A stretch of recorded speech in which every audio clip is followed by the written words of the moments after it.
Salut, c'est Philippe Doucet. J'avais envie de vous raconter mes Coupes du Monde à moi, vécues à titre personnel, de l'intérieur, en toute partialité bien évidemment. C'est parti pour 11 épisodes.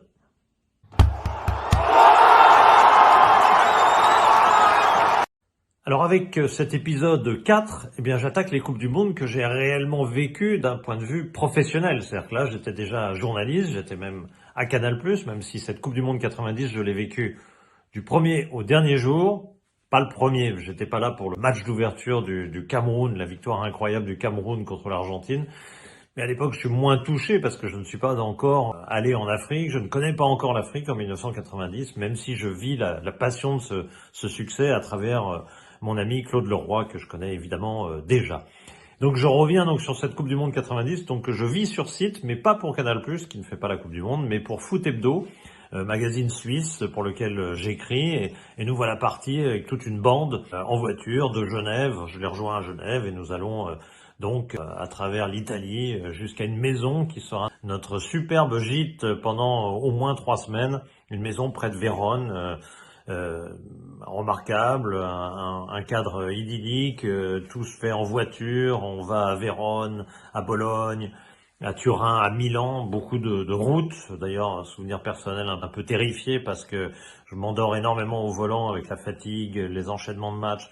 Je m'endors au volant et plus d'une fois, je frôle d'y passer parce que je me rappelle notamment d'une fois où je frôle un camion dans lequel j'allais m'emboutir. Enfin bref, voilà, je me suis réveillé, donc tout va bien, on n'en parle plus.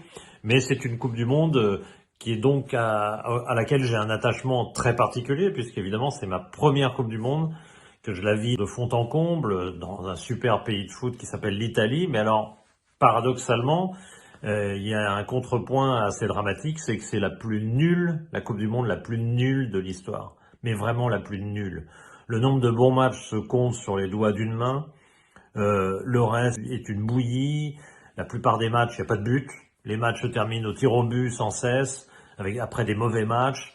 Ça sera une telle horreur footballistique, si j'ose dire, que il y avait une commission à la FIFA, je ne sais plus comment elle s'appelait, c'était une task force, je ne sais plus exactement, où siège d'ailleurs Michel Platini. Et c'est à la suite de cette Coupe du Monde qu'on va décider plein de choses. La passe au gardien, la règle de la passe au gardien, inspirée d'ailleurs par Michel Platini, l'interdiction de la passe au gardien. Il y a également le hors-jeu, sur la même ligne on n'est plus hors-jeu. Il y a le hors-jeu passif, quand le joueur est passif on ne les compte plus non plus. Il y a plusieurs réformes de ce type-là pour avoir plus de buts et plus de jeux, parce que cette Coupe du Monde est une véritable horreur. Alors évidemment il y a l'Italie qui déchaîne les passions.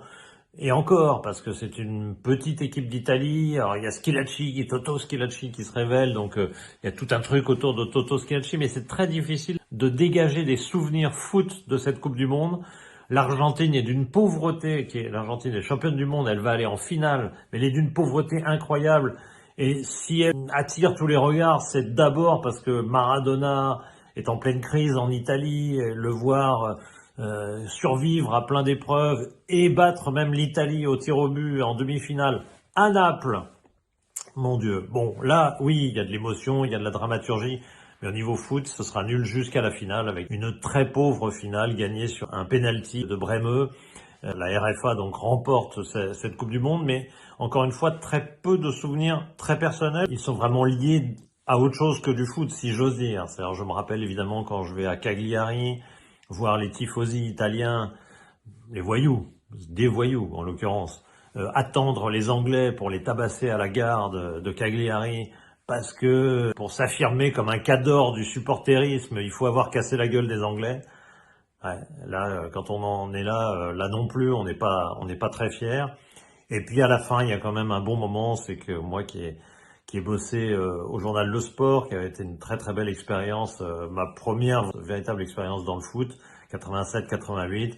Bon, retrouver certains de mes confrères de l'époque qui eux sont partis au Monde ou autres, des Alain Constant, des Thierry Hubac, des Philippe Broussard et autres qui étaient partis lui au Monde également. Bref, les retrouver au moment de la finale où tout le monde se rassemble à Rome et partir faire une petite excursion sur une île tout près de Rome. Bon, voilà.